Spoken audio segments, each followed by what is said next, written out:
If there was one thing to mention, it was that no one holds the ultimate truth. The good guys as well as the bad guys.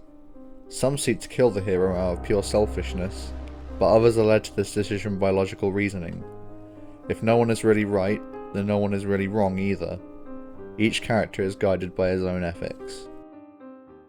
It's fascinating to see just how coherent the final version of Jujutsu Kaisen came out considering the circumstances of its creation. The series started out with a much grittier concept in which a cursed Yutao Kotsu joined a curse-hunting public safety division in order to stop his own manifestation from killing his entire family. This draft would eventually be altered by Jujutsu Kaisen's original editor Yamanaka, being turned into Tokyo Metropolitan Police School, known later as Jujutsu Kaisen 0. The primary changes made were a transition into a school setting, as well as a happier resolution for Yuta and Rika, alongside some minor tweaks such as scrapping the subplot with Yuta's family. Months later, following the relative success of the prequel series, Jujutsu Sosen was born. The early draft of the main series featured Megumi as the main character, who was possessed by Sukuna and participated in the culling games alongside Yuji in order to save his sister Sumiki. This draft would ultimately be scrapped in favour of the Yuji-focused Jujutsu Kaisen, which again had the character start in a school, requiring Gege Akutami to write a whole host of tragedies to bring himself into the portion of the story that he originally envisioned. Gege was highly intent on making a shonen manga with a distinctly horror twist, but was forced to conform to the magazine's standards and introduce elements that were initially divorced from whatever artistic intent they had. While some plot threads stayed that way, others were able to marry themselves to the themes of the series, and the end result is a manga that has a really excellent core surrounded by a mixed bag of elements. This quote from one of Gege's old interviews paints the perfect picture of what Jujutsu Kaisen's core entails: a philosophical, moral void. Other series of its ilk often attribute righteous values to its central characters that are rigorously tested throughout the story until some ultimate meaning is drawn from them. This is where I could pull the typical video essayist trick of naming all the most popular examples to show how prevalent a trope is and how subversive the video's subject matter is in comparison. But let's look at the story itself. Jujutsu Kaisen rewards those who selfishly pursue their own messed up desires as much as it punishes others who dedicate their efforts to the greater good. And not just in a life's not fair kind of way. The story will often literally spell out to you that being a psychopathic killer is just as valid as being an altruistic hero, so long as you have the strength to justify it. Perhaps with a philosophy as complex and dark as that, the setting being shifted to be lighter and more reader-friendly doesn't really fit. But Gege Akutami was still able to leverage many of the changes to his advantage to create a story about growing up, dealing with the darker parts of our psyche, and lingering feelings of existentialism within society. This is the philosophy of Jujutsu Kaisen. Yuji Itadori is a child blessed with immense talent, having been based on Gege's older brother, who they described as successful in everything they do. Chapter 1 sees Yuji use his brute strength to beat his track and field coach in a shot put competition so that he can swap over to the occult club, something that this nerd emoji says is against the rules. It's a rather mundane example, but it establishes the idea that if you're strong, you can pretty much do whatever you want. Unless you have a granddad, that is. Yuji's moral compass, as well as Jujutsu Kaisen's plot, is sparked by this geezer, Wasuke Itadori. A bitter old man on his deathbed who instructs Yuji to use his strength for purpose beyond himself, to help others so that when he dies, he won't be alone. Wasuke's last words inform Yuji to fight against curses in spite of his fear of them, purely because he can. He is strong enough to fight curses, he is strong enough to contain Sukuna, and in Yuji's eyes, that means he has a moral obligation to do those things. And it is this truth that gets Yaga to accept Yuji into Jujutsu Tech. Let's talk about Sukuna. People have a tendency to talk about Sukuna purely as a separate character who parallels Yuji rather than as an extension of Yuji himself. This is largely because Sukuna is literally a separate entity who existed eras before Yuji was even born. But Jujutsu Kaisen is entirely about people dealing with their curses. Curses are a manifestation of man's negative emotions. Curse techniques are often indicative of a character's flaws or trauma. We see that even the lack of curse energy can still curse someone. They are a narrative representation of human struggle. Sukuna is Yuji's curse, but what does that mean? Yuji and Sukuna share the similarity of being extremely gifted in their respective environments. They differ in that Yuji was influenced by his grandfather to use his power to service others, whereas Sukuna has a natural inclination to use his power purely to service himself. Although the series does make an effort to hint that Yuji can use his power selfishly through the shot put exercise. There are other instances later on in the story where Yuji abuses his power with less altruistic goals. Another interesting detail is that Yuji refers to his granddad's dying words as a curse as well. Many theorize that it may have been a literal curse that Wasuke placed to restrict Yuji's strength, but there's no indication that he actually had the power to do that. A far more intrinsic interpretation would be that Yuji's potential guilt for not following his granddad's wishes is a metaphorical curse that motivates Yuji to fight. Either way, this sentence implies that Yuji now has two curses. His granddad's curse that causes him to save, and Sukuna's curse that causes him to destroy. In the 20th century, Swiss psychologist Carl Jung wrote extensively on his concept of the shadow. This is an unconscious part of the mind containing repressed traits or emotions out of fear of social deviance or a desire to present a particular image to the public. Jungian psychology in general was very widespread in the West, even making its way over to Japan during the Meiji Restoration period. Its influence can be seen even in traditionally Japanese social constructs, such as the idea of tatemae and honne, otherwise known as the contrast between a public, socially pleasing persona and a person's true desire. Analysing Yuji under the view that Sukuna is his shadow is crucial to understanding his role as the protagonist, and better informs the pair's interactions during the series.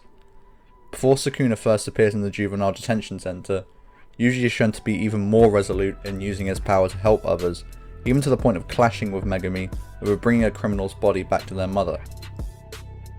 Yuji's desire to help others is entangled with his belief in his own strength. However, when he realizes that he cannot possibly beat the special grade cursed womb, he breaks down and allows Sukuna to take over. This could be seen as Yuji's frustration with his own weakness and lack of agency manifesting in his own curse. Upon Sukuna's entrance, he kills the cursed wound and gets into an altercation with Megumi, darkly mirroring Yuji's own argument with Megumi earlier in the arc. After Megumi shows his own curse technique and opens up to Yuji about how he chooses who to save, the pair start to finally see eye to eye, and Yuji, no longer harbouring negative feelings towards Megumi, switches back and allows himself to die. From this point onwards, both Yuji and Sukuna become intrinsically connected to Megumi, be it through friendship or fixation. When facing Mahito, and believe me I have a lot to say on him later, the moments where Sukuna involves himself either by berating Yuji or threatening Mahito are followed by Yuji's own affirmations of his desire to kill the curse. These are examples of Yuji harnessing his inner violence and turmoil against Mahito without fully transforming into Sukuna, the stress of the situation causing his shadow to spill over his ideal self. In chapter 63, following the fight with Eso and Kechizu, Sukuna guilts Yuji over essentially being the cause for many curse awakenings and human casualties. This mirrors Yuji's own shame shown earlier in the chapter, where he mourns killing the two brothers and Mahito's transmogrified humans. After experiencing a surge of Suguru Geto's soul taking action against his own body, Kenjaku wonders if the soul and the body are inseparable even with the influence of other hosts. If his theory holds true, it would be impossible for Sukuna's soul to occupy Yuji's body without forming part of it. That is to say, I don't think it's a coincidence that Sukuna's actions line up so well with Yuji's mental state at the time. Sukuna is Yuji's shadow, an embodiment of all the things Yuji unconsciously wants to hide in his quest to rescue people from curses. Moving on to someone who carries a literal shadow, let's talk about Megumi Fushiguro. Megumi, like Yuji, was born special, having been granted the famed 10 Shadows technique of the Zenin clan. While this technique does grant him tremendous strength and potential, it also acts as a curse that he has to endure. We meet Megumi as a hard-edged, easily ticked-off young sorcerer who has already progressed to grade 1 in spite of his young age. Unlike Yuji's more friendly, aloof demeanour outside of fighting curses, Megumi is distant, angsty, and takes everything way too seriously. We learn over the course of the series that his mother passed away, his dad remarried and almost instantly separated from the woman, where his mother-in-law and father disappeared at different times. He and his sister-in-law Sumiki were taken by the strongest living sorcerer Satoru Gojo. The Zenin clan presumably tried to take him but was stopped by Satoru, and finally Sumiki was cursed and entered a coma sometime before the series started. Needless to say, Megumi has a lot of emotional baggage. He has had an unstable family, the pressure of carrying one of the most prized curse techniques in the world, and he has presumably been fighting curses since he was a young age under Satoru's tutelage. Megumi is a naturally angry person, likely in part due to the resentment he holds for parties that are either dead or out of his reach. having played a role in destroying any chances for a normal childhood. We learn at the start of the death painting arc that Megumi used to take out his anger on juvenile delinquents and bullies, believing their own misdeeds to be moral justifications for him assaulting them.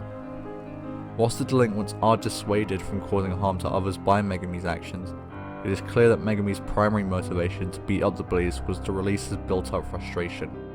When it comes to being a Jujutsu sorcerer, Megumi also exhibits signs of low self-worth as well as a martyr complex.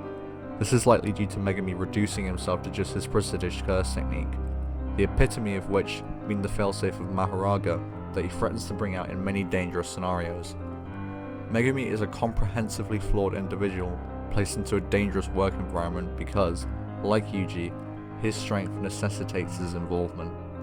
However, unlike Yuji, Megumi doesn't have a concrete reason to fight beyond his strength. The reason I think Wasuke's words to Yuji were resonant enough to metaphorically curse him is because they resonated with Yuji's personality. Yuji expresses repeatedly that he was a loner until becoming a sorcerer. He also witnessed his granddad die with no one at his bed besides himself. The reason why saving people and giving them proper deaths means so much to Yuji is that it's a pathway to companionship. This is why Yuji freaks out over dying in the detention center, and it's why he so easily gets along with and cooperates with many of his teammates at Jujutsu Tech, no matter how quirky or strange they seem to be. There are several instances throughout the series where Megumi is offered similar advice that, unlike Yuji, he fails to internalize. During the flashback in chapter 59, we see Sumiki grow frustrated with Megumi's violent actions. She tries her best to be the light in Megumi's life and to get him to focus on that light as opposed to mellowing in his own darkness. Though Megumi does not respond to Sumiki's pleas initially, upon her later being cursed, Megumi is forced to sit on her words and, in keeping with Sumiki's own selfless, caregiving mentality, he commits himself to saving people as a Jujutsu sorcerer. This also sees him cut down drastically on his attitude, becoming more angsty with others rather than outright cruel. Satoru Gojo acts as Megumi's mentor and guardian, teaching him how to use his technique to exercise curses and save people. In trying to bring out Megumi's potential so that he can surpass himself, Satoru pays extra attention to the traits that hold Megumi back, particularly his self-sacrificial tendencies and his reliance on others. Satoru encourages Megumi to look inwards, to pursue power with his technique selfishly, independent of others rather than in response to them. When Satoru tells Megumi that, even if he fights with others, he'll die alone no matter what, he forces Megumi to trust his own strength and technique and to grow stronger as a result. It is this breakthrough that causes Megumi to awaken his domain expansion. Unlike Wasuke's advice, Sumiki and Satoru's words are fueled by personal biases that don't necessarily align with Megumi's own soul. Sumiki grew up with Megumi but was born under completely different circumstances that made her the kind soul that Megumi is not. She compliments Megumi and encourages him to be kinder to others, but she doesn't address the core of Megumi's frustration, and so rather than Megumi developing beyond his anger, he instead suppresses it. His antisocial behaviour remains, and though he focuses on saving people, his bias on who he chooses to save is still evident. Yuji clashes with Megumi in a similar manner to Sumiki, allowing Megumi to stay on the right path. However, when both aren't present, Megumi becomes naturally colder and more like his old self when fighting curses. This shows that the influence of Sumiki and Yuji on his moral compass is volatile, and Megumi's shadow still finds its way into the light consistently. The context of who Satoru Gojo is necessary to break down what he tells Megumi in chapter 58 and why it is flawed. Satoru is not your typical mentor. He isn't an old, wise veteran who has achieved an understanding of himself and the world around him. He adopts Megumi as a teenager whose only qualification is his immense talent as a sorcerer. When the series explores Satoru's past, we see how his curse technique gradually alienated him from others, even making it impossible for him to connect with and save his best friend. His flashback ends with him questioning if he even has an identity beyond his strength. It's apparent in the way that Satoru raises Megumi that he sees a bit of himself in the boy. Both of them have been blessed with prestigious abilities that will eventually lead them to becoming the head of their respective clans. Satoru believes that, due to their similar genetic circumstances, his and Megumi's mentalities are alike. However, while Satoru was treated as the pillar of Jujutsu society from birth, Megumi started off as a normal kid whose life was ruined by curses. Satoru was taught from birth to live in harmony with his curse technique, no matter how much suffering it could cause him. Megumi on the other hand had the 10 shadows thrust upon him mid-childhood. Given that his desire to save people using his technique stems from outside influence, Megumi's autonomy dissipates to the point of dehumanization. This is why he's so ready to sacrifice himself using Mahoraga, and why his growth as a sorcerer is stunted. However, since Satoru cannot empathize with Megumi due to his own abnormal circumstances, Satoru's encouragement of Megumi essentially causes him to fall deeper into his own shadow. Whereas Tsumiki pushes Megumi to suppress his inner darkness, Satoru causes Megumi to embrace his sense of self, no matter how damaged by trauma that is. It should be clarified that the actual effects that Tsumiki and Satoru have on Megumi were not their original intentions, and rather a result of their misunderstanding of Megumi's psyche due to their own respective immaturity. Like with Tsumiki, when Satoru leaves Megumi's life via the prison realm, we can see Megumi slowly slip back into his old mentality. First when he saves the others from Dagon's domain, then when he allows Toji to critically injure him to launch a surprise attack, and finally when he eventually does summon Mahoraga in Shibuya. The conclusion we can make from this is that Megumi is a troubled child who struggles with a lack of self-worth and violent impulses. His morality and capacity to commit selfless acts are both dependent on the constant influence of others and are extremely volatile. As the situation grows more dire and Megumi loses more and more of the light in his life, this inner turmoil will eventually be projected upon the world, causing Megumi to eventually become the final villain of Jujutsu Kaisen.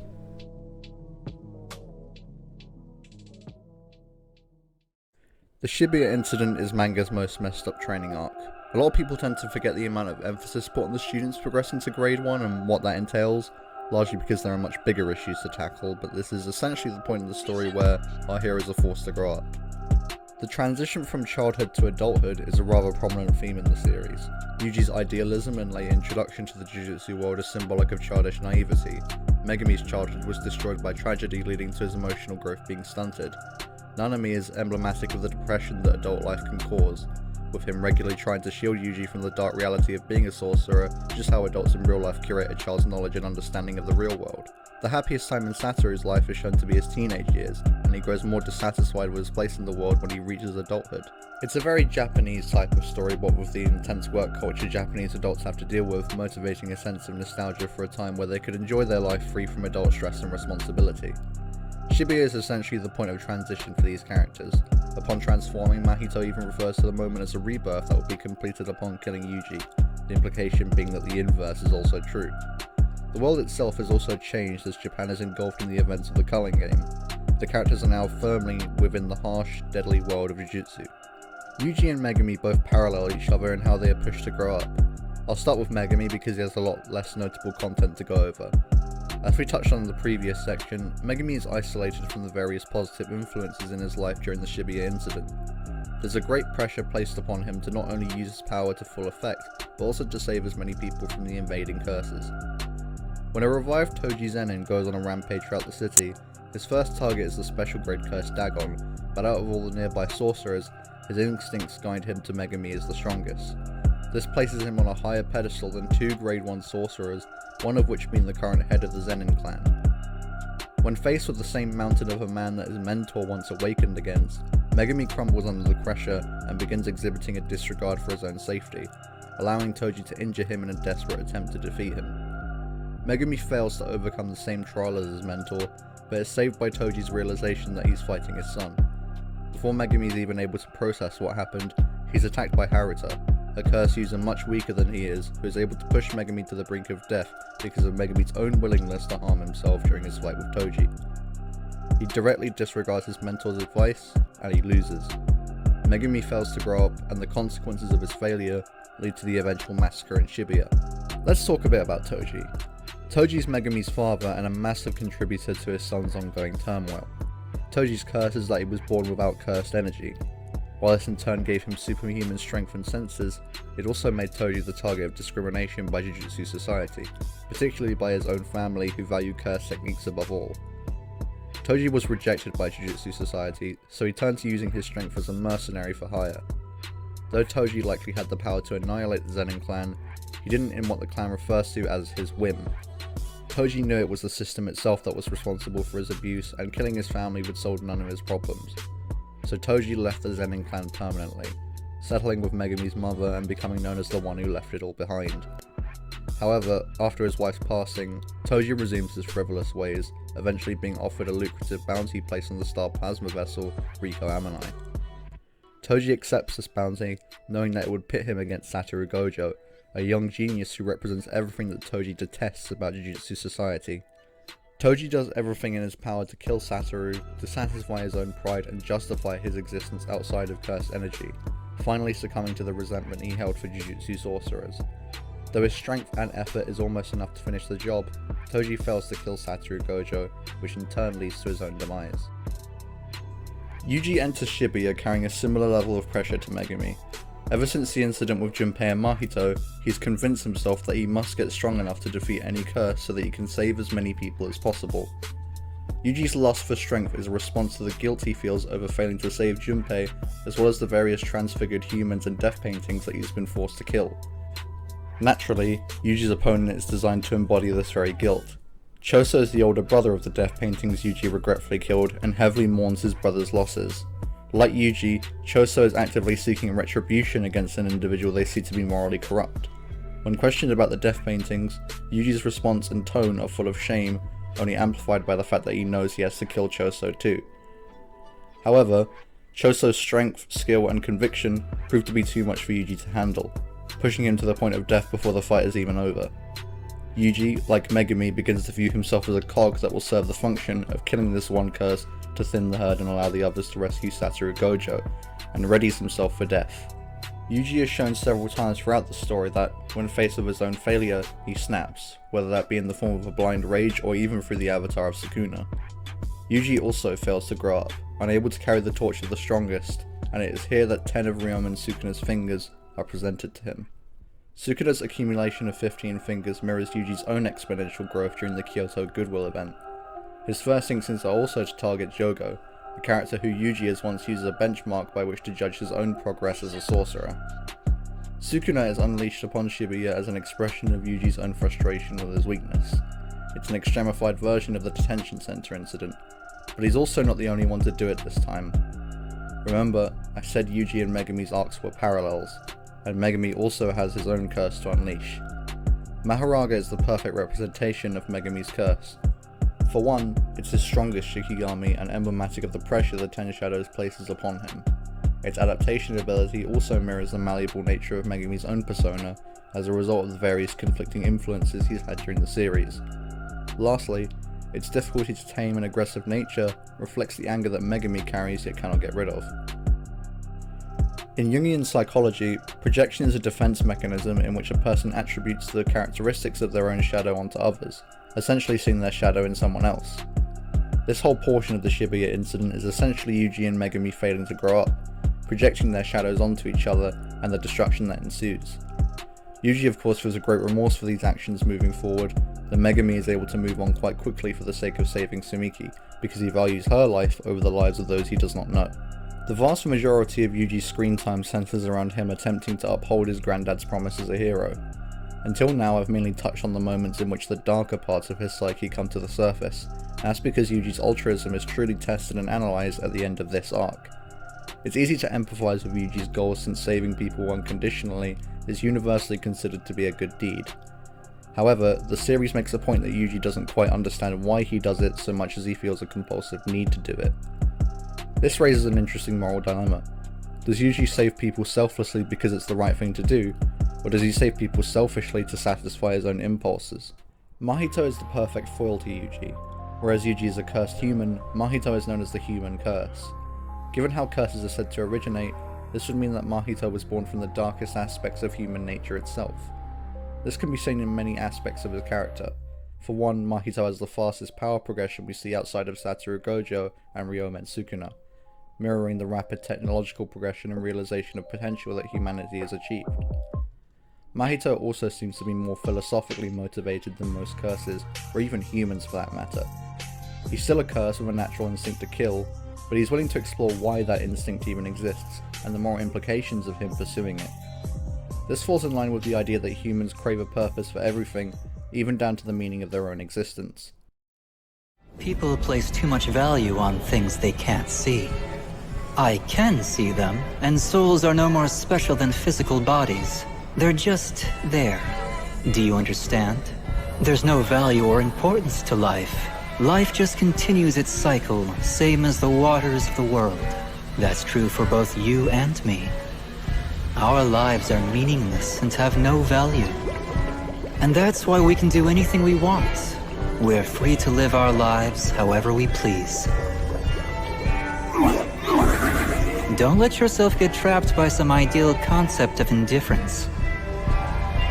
There's no need for consistency in living your life.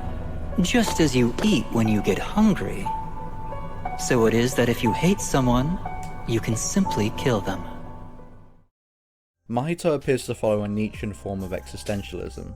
His unique abilities to analyse the form of the soul crushed any and all potential for faith in a higher power or meaning of life.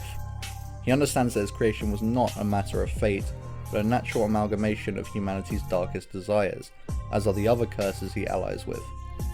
Mahito believes that curses embody a form of master morality, in which the morally righteous choice is the one that satisfies one's own desires, regardless of the legality or social acceptability of their actions. Since curses want to kill, why shouldn't they? Do they need a reason beyond their own desire? Human civilization has progressed as far as it has done due to contracts made between people. The general consensus of these contracts are, don't do something to me that you wouldn't want done to you. As an example, we criminalise the act of robbery because, if it was allowed, a large chunk of our population would leave all work behind to make a living off of stealing money and possessions from others. The same logic applies to any act that has been made a criminal offence. If no one actually wanted to do those things, there would be no need to preemptively restrict them. Mahito wholly rejects human society, and especially the Jujutsu sorcerers who fight to protect it. To him, Jujutsu sorcerers embody slave morality, in which characteristics such as compassion, obedience, and restraint are valued as moral virtues. These qualities, whilst having good connotations, are not without fault in both their motivation and their application. A good way to view this dichotomy is to put non-sorcerers in the middle of a Venn diagram where curses are the masters, Jujutsu sorcerers are the slaves, and non-sorcerers act as the opposing side for either faction. Curses act on the non-sorcerer slaves as they so desire. The cursor is most capable of capturing their desire is typically granted more power as a result. Sorcerers serve and protect their non-sorcerer masters without acknowledgement. They lose loved ones or even die themselves for people who will ultimately never recognize their existence, even sometimes condemning them under flawed belief systems. This can lead to a built-up resentment in some sorcerers who do not wish to be bound by their slave morals and even consider acting out against the masters. This was a potential path that Satoru Gojo could have gone down, and was the path that Suguru Geto took. A curse is a being who embraces its nature, whereas a sorcerer is a being who restricts it. This is why Mahito is so fixated on Yuji and joins Kenjaku's forces in order to tear down Jujutsu society. Yuji represents a complete denial of nature.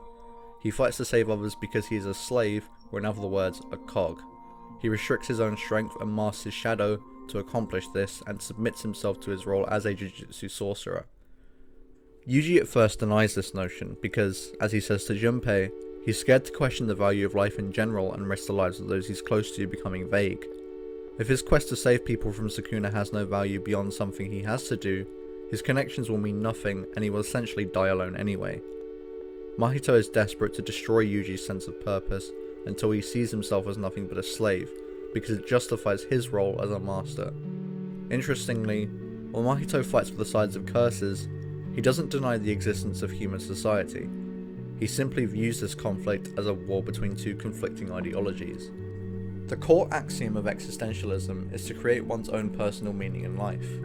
This technically means that no meaning of life can be objectively better than another. The curses who wish to take over the world and the curse users who wish to pursue their goals without restriction fight for the right to live as masters, and the altruistic Jujutsu sorcerers fight to preserve the current status quo they serve as slaves, no matter how corrupt. It's a larger scale conflict between humanity's outward persona and the oppressed shadow. The only way to prove one side is correct is to eradicate the other through brute force. Ultimately, the strongest side will be proven right. Mahito's ideology can be used to explain many of the individual events and character journeys in the Shibuya incident. Satoru is a slave who masquerades as a master due to his overwhelming strength. He holds a deep resentment for the state of the world and cannot accept his role as a slave, hence wanting to train the next generation who can change the world. but he cannot affect anything himself because of his lack of self-actualization. Therefore, he has no place in this war and is sealed. The curse users who align themselves with Kenjaku are masters born into a system that restricts them as though they were slaves, due mostly in part to the fake master Satoru Gojo's birth. They defect to the side of curses in order to reclaim their lives as masters. The disaster curses form a very human-like familial bond with each other, essentially modelling the desires to become the new humans after slave morality despite fighting on the side of the masters, hence being killed by a true master. Mei is a master masquerading as a slave, who ejects herself from the conflict to preserve her own comfort following the war. Finally, Yuji and Mahito both reach new peaks of strength in the form of self-actualization after fully embodying the master-slave dichotomy. Mahito reaches the true essence of his soul as a master and gains a new transformation, and Yuji beats Mahito after accepting his role as a slave.